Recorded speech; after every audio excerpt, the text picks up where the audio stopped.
මෙන්න මෙහෙමයි සුප් හදන්න යන්නේ යාළුවනේ. මේ ලුණු කොළ, එතකොට ගෝවා, කැරට්, බොන්චි, සුදු ලුණු ටිකක් ගත්තා. කොච්චි ටිකුත් තියෙනවා මෙතන. ඇස්ටා ටිකුත් දාගත්තා දැන්. බඩියරුංගු ඒවත් තඹපුවා ගත්තා. පරිප්පු සුදු ලුණු ටික ඉස්සරවම දාන්න ඕනේ යාළුවනේ. කොච්චි ටිකක් දාගන්න.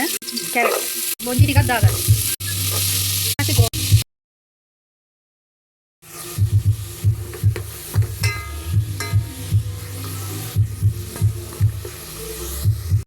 ඊට පස්සේ ලුණු ටිකක් දාන්න.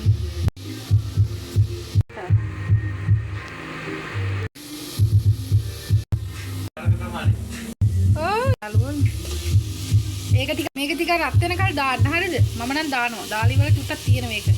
මේ ඔයෙන්ට. ඊට පස්සේ මේකට මේවත් දාගන්න.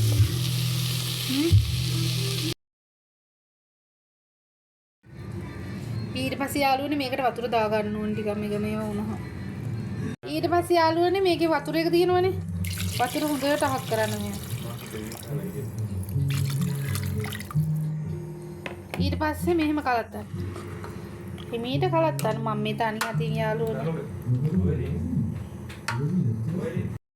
කඩේ හිටියේ බා කඩගෙන ආපු විදිහ. මම මේක දැක්කනේ. ඔයාලේ ගිහිල්ලා අම්මා එළවලු හදලා දෙයි. හිතෙන් බැති. හරිද?